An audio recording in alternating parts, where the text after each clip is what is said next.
The gut does act as a second brain. It's uptaking all of these nutrients that it will communicate to the rest of the body and different organ systems. How can we tell if someone's microbiome is unhealthy? How can we predict what illness they're headed towards and what their trajectory looks like? And how do we stop that? This could help everyone in every setting. I think that's what excites us most.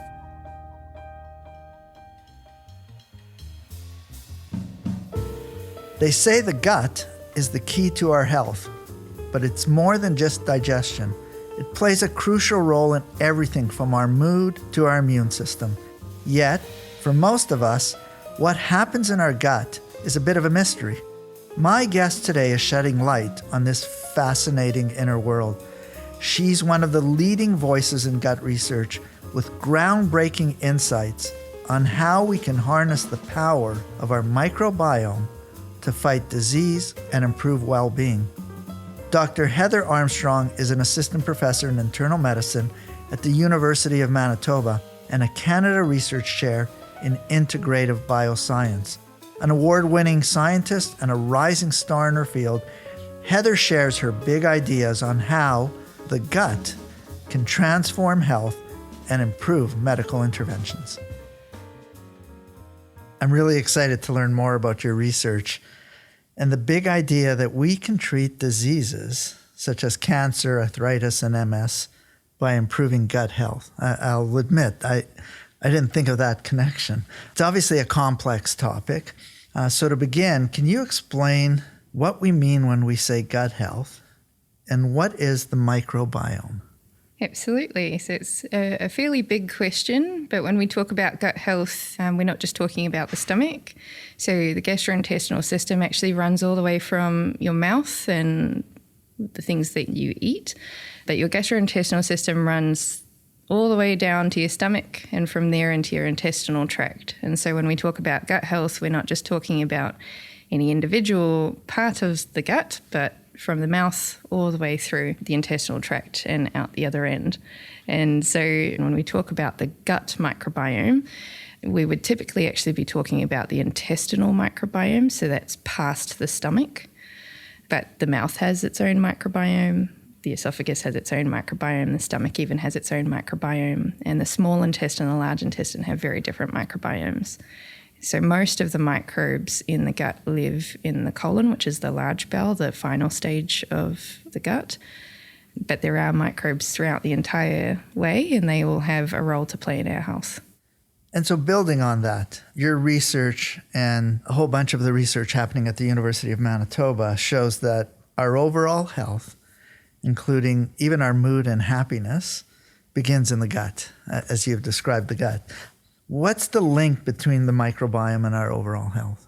There are a lot of different roles that the microbes that live in our gut play in health, and it depends on what organ system we're talking about. But in general, what happens is these microbes that live inside of our body, naturally, they're very healthy, they're meant to be there.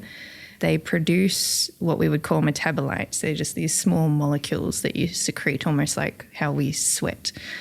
And those molecules are taken up into the bloodstream, into other organ systems, and they can communicate with our cells, human cells, to typically benefit us. So they will help our body produce different hormones. They'll help with breaking down food and creating nutrients and vitamins that we otherwise wouldn't get access to.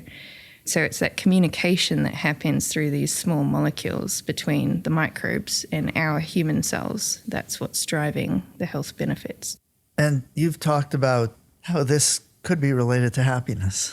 And you've likened the gut to a second brain. And you just spoke about this sense of communication that's taking place within our body that, we don't really think about all the time. So what did you mean by the gut is a second brain? So if you think about it, the goal of our brain is to communicate with each of the organ systems in the body and make sure that they're functioning in a very healthy way, that your muscles are contracting, that your gut is contracting and pushing food through it, that the other organs are producing hormones and just doing the job that they should be doing. Now, the microbes and the microbiome in the gut they have that same communication with all of those organ systems. And so essentially the gut does act as a second brain. It's uptaking all of these nutrients that it will communicate to the rest of the body in different organ systems. The microbes are secreting these molecules that do the same. And so in doing so, similar to how the brain communicates with every organ system to tell it what to do, the gut is in turn doing the same thing. And so if it gets out of balance, in a sense, then your whole body will be out of balance. That can affect your mood? Absolutely, yes. So there's two ways that the gut itself can communicate with the brain. And so when we consume food and it's broken down and we take up these nutrients or these microbial molecules, they're taken up into the bloodstream through blood vessels that surround your gut, surround your intestine. And so that can pass into the bloodstream and go throughout the entire body. Now, the other way that the gut communicates directly with the brain is through nerves. And we have this really large nerve called the vagus nerve that goes from the gut directly to the brain. And so the gut can use that nerve to communicate directly with the master brain, the primary brain, to tell the brain what to do differently. And in doing so, it can help regulate brain hormones, which serotonin and dopamine, these are the hormones that are involved in making us happy. Wow. I had never thought of, till I began to look at some of your work, that kind of connection and being a bit more conscious. Maybe when I'm crabby, maybe it's in my gut that this is happening and not something that's happened to me outside in the world that my big brain is processing. Yeah, and it certainly could be. So, I mean, the very interesting thing about our gut and the microbes that live in it, so there's so many different aspects of our life that can change the health of those microbes and which microbes are there. And it can come down to, have you slept well? Are you stressed?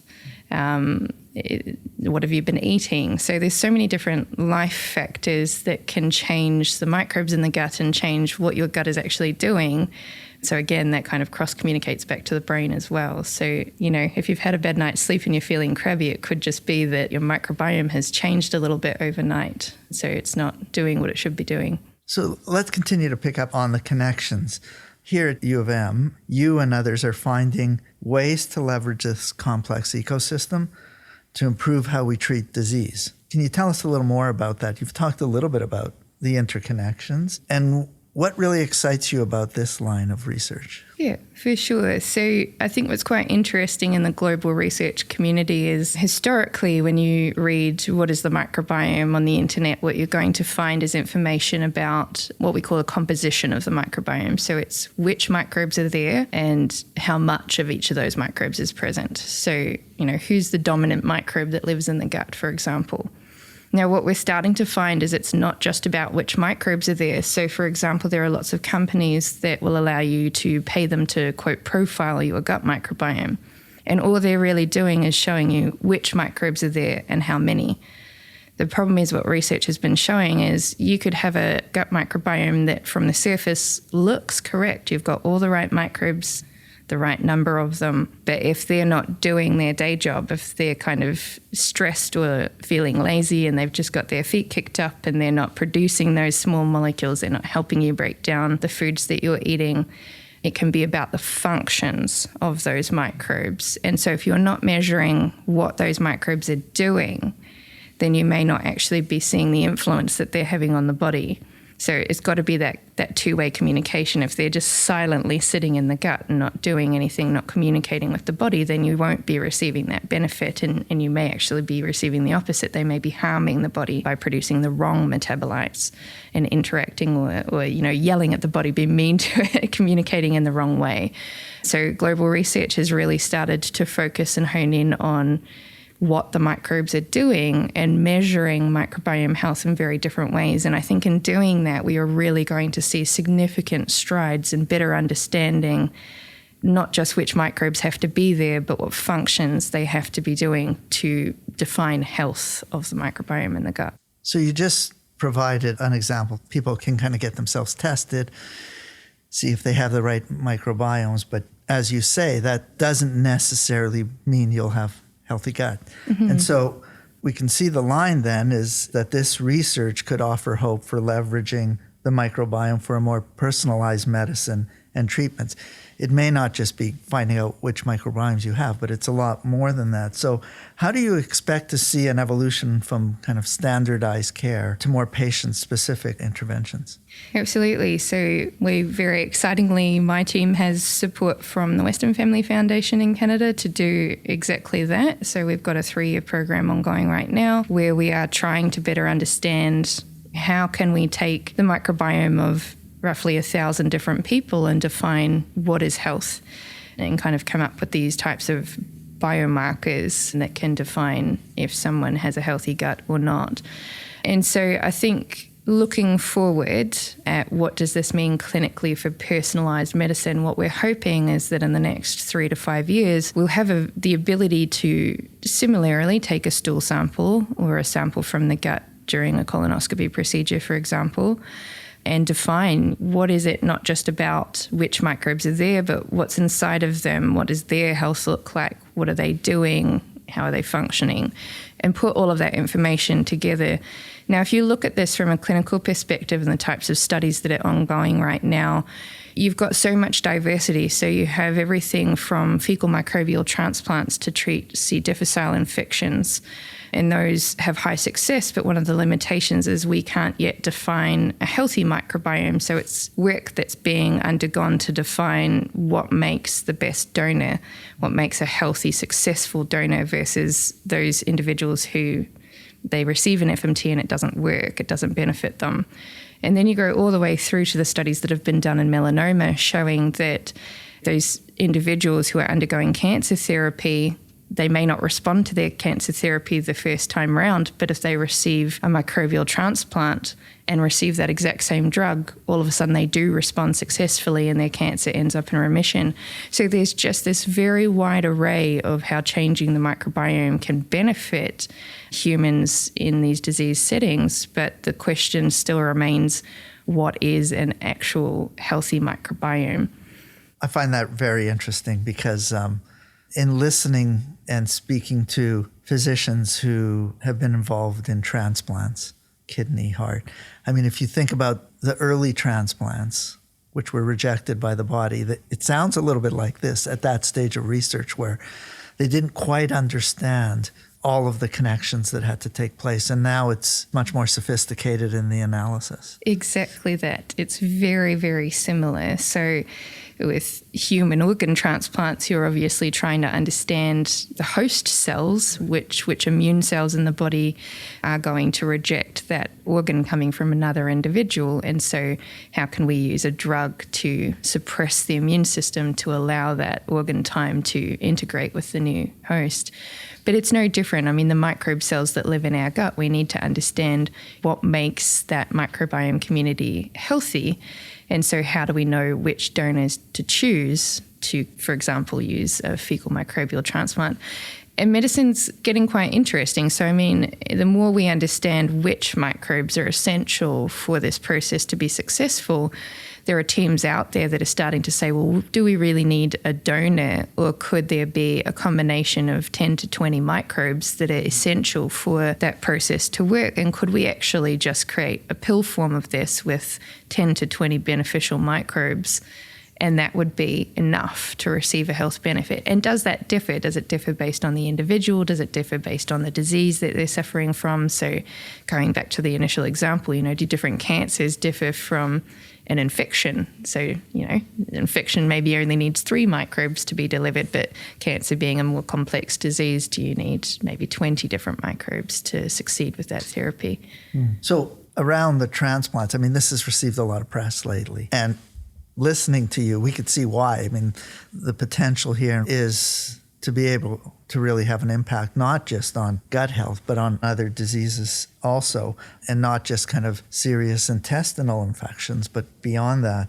And as you said, in some ways, it's a starting point that we're in, and you've spoken about different forms. Can we do a pill? And so can you tell us a bit more about how the bacteria we put into the gut one day can be a drug that cures illnesses in the future? And will the individual have to continue to take that pill forever, or will the body just adapt? Yeah. So, I mean, there's really interesting work going on around the world and even here at Manitoba. So Dr. Schneider and Kumar at Faculty of Science here have some large FMT studies going for C. difficile infections. And I kind of come back to the struggle of we need to not only understand, which microbes are important for which disease setting, but also what those microbes need to be doing. What is a healthy microbe and what is a healthy microbiome community? And the reason that's so difficult to understand is you take yourself, myself, and you look at our microbiome in the morning and again our microbiome in this afternoon, and it will have changed. So there's kind of this fluctuation in what our own individual microbiomes even look like throughout the day, and they differ between each other. So my microbiome will look very different to yours. And so the fact that we can all be healthy human beings and yet our microbiomes differ so much, it makes it very difficult to define what makes us healthy. And so until we're able to do that, until we're able to define what is a healthy microbiome, it makes it quite difficult to pick how do we deliver them, what do we deliver, who from, does it even need to come from a person, or again, can we grow individual microbes? And I think if you look at the largest studies that are coming out of countries like the United States and Israel, who are really forefront nations in this type of microbiome research, what you see is that there are a number of people who are kind of starting to step away from this fecal microbial transplant work and towards the idea that you may be able to select the specific microbes that can go into a pill form that can just be swallowed. And that's all it will take. And so, I mean, this is still at a very science level. This is not at a clinical level at this point, but it's very exciting to think that that may happen. Now, if you consider, what does this mean for product availability and medicine overall? Like I said, I think the more complex diseases like cancer or autoimmune diseases like inflammatory bowel disease, multiple sclerosis, because those range, so an infection, you may clear an infection in a few days. And so you can take a probiotic or a fecal microbial transplant one time and it will survive long enough that in a few days the infection has cleared and you'll just continue to receive the benefit of that transplanted microbiome. But when you range up to some of these chronic illnesses that will last lifelong, the question becomes, how frequently will someone have to receive a fecal microbial transplant for this to be successful, and will it be successful? So do they have to receive this every few months? The studies suggest that if you select an FMT correctly, it can last over a year. But then there are other studies out there that suggest that the microbes, they may still survive, but they may not be functioning correctly after a couple of weeks. So I think we need to understand not only which microbes to deliver, but how to help them survive once they reach the gut as well. So again, that's fascinating. And back to the point that you can have the microbes, but they may not be functioning. Mm-hmm. And then that changes over the course of a day. Is that in response to what we're doing in the day, what we've eaten that day? Or is it a response to, being awake and active versus asleep? It's all of it combined. So the second you sit up in the morning, your microbes wake up with you and they start playing a very different role. So did you eat breakfast or did you skip breakfast? I mean, they're hungry too. So it's good not only to feed yourself, but to feed them and help them wake up in the morning. So the microbes primarily survive off of carbohydrates, which is mostly dietary fibers and starches. And they have to break those down for us. So that is one of the dependencies that we have on our microbes is when we eat something like a dietary fiber, we don't really do much with it. We require the microbes in our gut to break that down. And so if you feed them in the morning and help them wake up through giving them some dietary fibers for breakfast, that will make them much happier throughout the day. But it kind of comes back to everything. Did you have a good night's sleep? When you woke up in the morning, were you in a rush and now you're stressed running out the door to make it to work or school on time? You're impacting the health of the microbiome in that sense. What did you eat throughout the day? What did you drink? Were you active or were you sitting? Is it cold outside in Winnipeg -40 or is it the middle of the summertime? All of this impacts how we function as a human being, but also how we communicate with our microbes and what happens to them as well. Wow. So picking up on that, so let's shift a little bit to how your research can be applied to people's everyday lives. So if someone wants to improve their gut health, let's think about in the context of what you've been talking about, What does the research show us as far as interventions that work? And let's think about the kinds of interventions we could take to try to improve our gut health. Yeah, so again, if you ask Dr. Google, there are so many different products that you can take, and prebiotics and supplements and kombucha and you name it. I think most of us would agree in this field of research that it starts with nutrition. And so when you think about the diversity of foods that your microbes want to consume themselves, that will help support the diversity of the microbiome community, to have lots of different kinds of microbes that all do different things for us. And that comes down to the diversity of the foods that we eat as well. And so, there's a variety of different food groups. You've got your vegetables and your fruits. You've also got nuts and seeds. You've got herbs. You've got lentils. And so having a diversity of those different food groups, that in itself will help promote the health of the microbiome. But what people tend to not understand is there is a diversity of different types of carbohydrates and different types of dietary fibers, and they come from different foods. So, when we say eat fruit, if you're eating the exact same single type of fruit every day, you're not getting the diversity of dietary fibers that your microbiome wants. So an apple a day doesn't actually keep the doctor away. You need other fruits. You need other plant-based foods there too, for sure. And so that's number one. I think the primary intervention is having a good nutritional base. And we obviously understand, particularly in today's economy, that can be quite difficult. I mean, food is becoming increasingly expensive, and it's difficult to make sure that you maintain that balance, and it can be quite stressful to try to do so. But it really does start with nutrition. Now, from there, there are fermented foods, there are prebiotics.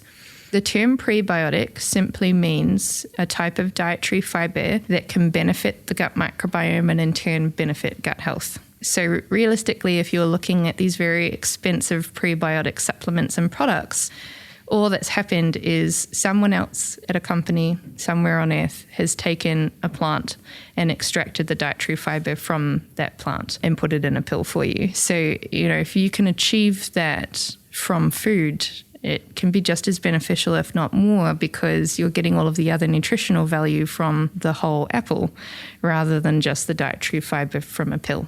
So there is kind of a benefit to looking at nutrition from that aspect.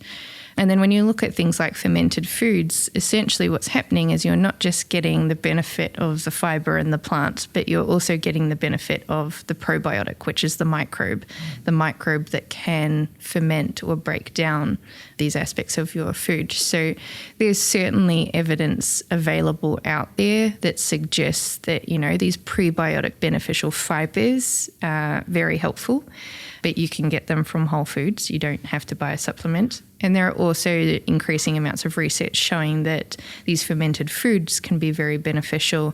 But you have to be quite careful, because if you're going to the grocery store and you're just picking up a drink off the shelf, if it has quite a long shelf life, there's probably no live microbes left in it. And so there really is a lack of science backing for most of the products that are available out there when you're trying to buy a quick fix instead of buying something that may actually help you. So there's a lot of products out there. I think there's no drug that would help necessarily fix the health of the microbiome, but feeding those microbes is essential. So there's no shortcuts. No shortcuts in life, no. Yeah, and you think about how this part of the industry has grown, and in some sense, people are self-diagnosing. And they might, in fact, have very healthy guts and just feel, they've read the literature and so they're going to go out. Or they may not have healthy guts and they may not be dealing with the true problem that they're facing. Mm-hmm. That's the trouble is, I think today's society has become very fast-paced. So typically when we want to try to fix something, we want a quick fix and someone else to solve our problems, instead of looking internally and saying, maybe I should go to bed at a slightly earlier time, or perhaps I should eat a bit more of a balanced diet, or try to reduce my stress through meditation and reducing the number of tasks I have on my plate every day, or spending some time with friends.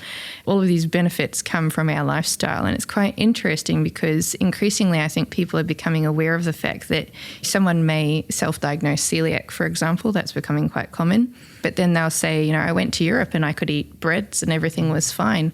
And yet they're still using grain to do that. There's still gluten in those foods.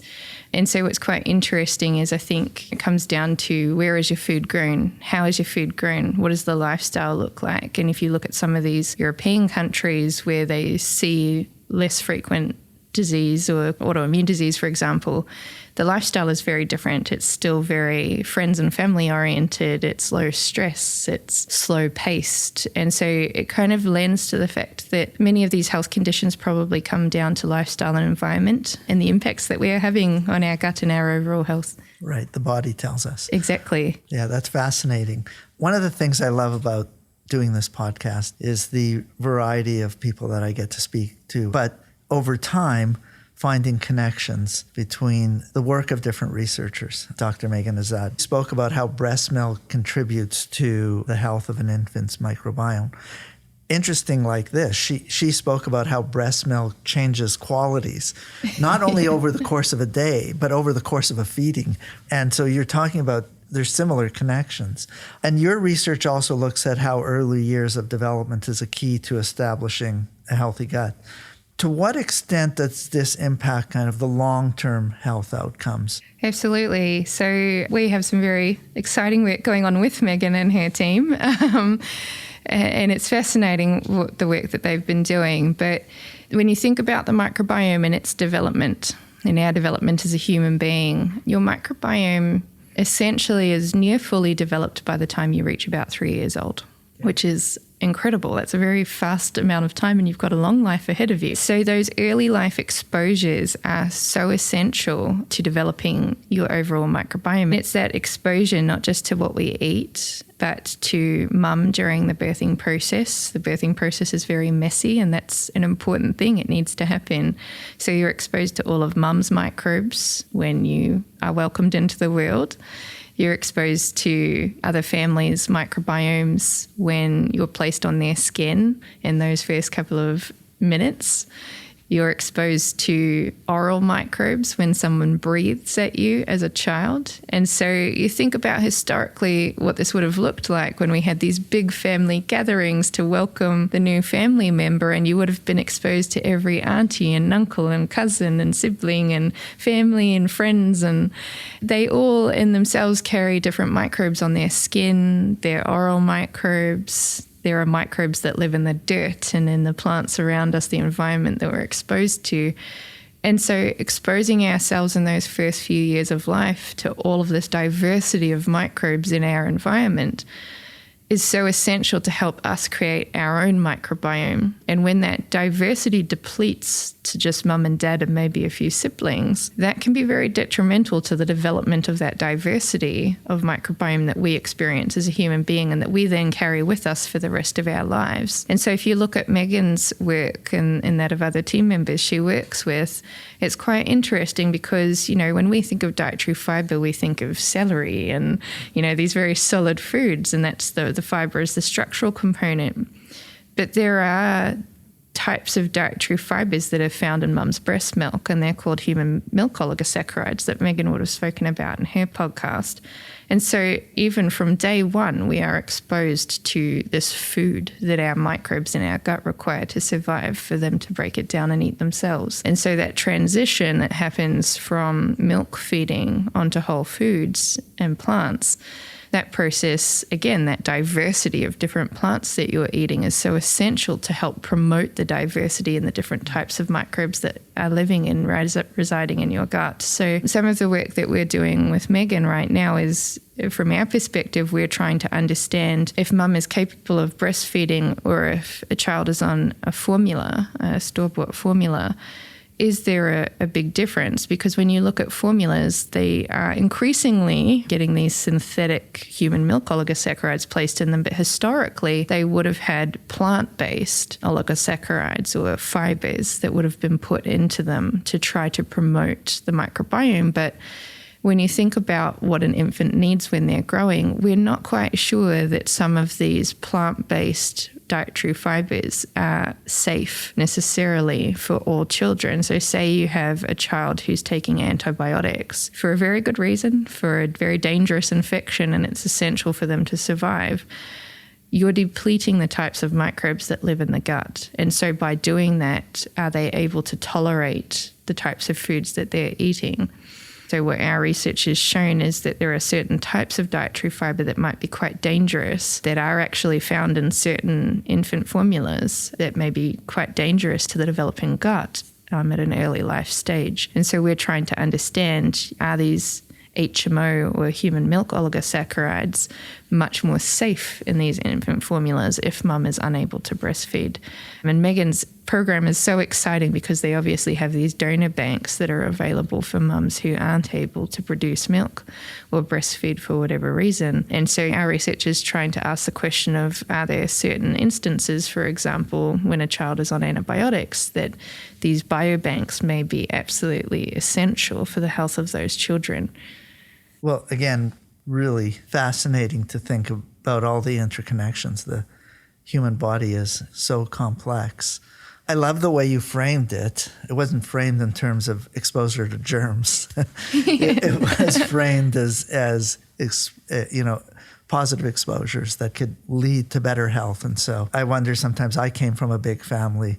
I'm from Morocco, and so you didn't have a choice but to let everybody come when you had a birth. So exactly. Maybe I hope my kids were exposed to enough microbiomes that's contributed to their health. Exactly. Yeah, and it's amazing. I mean, it's even been linked all the way down to human allergies. Wow. That, exposing kids to that diversity of microbes and, what people are so terrified of, this dirty environment. There are actually studies that have shown that infants that are exposed to cats, rats, and cockroaches in early life have a much lower risk of developing allergies in their lifetime. And it's hard to say where that comes from, whether it's just saying, they were exposed to a lot of different environmental factors and microbes early on. They trained their immune system and their microbiome in early life. But it's really interesting to see that, we shouldn't be quite so afraid of our environment at an early age. And that's not to say, particularly with COVID still and RSV infections running around, you want to make sure that your children are safe. That's important as a parent. But to not be afraid of the outdoor world and the environment around us and other family members is essential. Right. You're not suggesting people should get rats and cockroaches. No, I'm not suggesting to fill your house with rats and cockroaches. Maybe get a cat, though. Now, just one final question, and it's kind of looking forward. And I know all research kind of has limitations of funding, but if you look forward at what excites you and what you might want to do next, and maybe, or if you got the funding to do it, what would that be? Yeah, I'm so very thankful. Our team is very lucky to have a lot of funding from a lot of different places for a lot of different work right now. But I think our main goal and the thing that excites us most is these studies that we have ongoing right now that's really trying to define what is a healthy microbiome, how can we tell if someone's microbiome is unhealthy, how can we predict what illness they're headed towards and what their trajectory looks like, and how do we stop that? How do we intervene early on? Is it as easy as nutrition and lifestyle changes?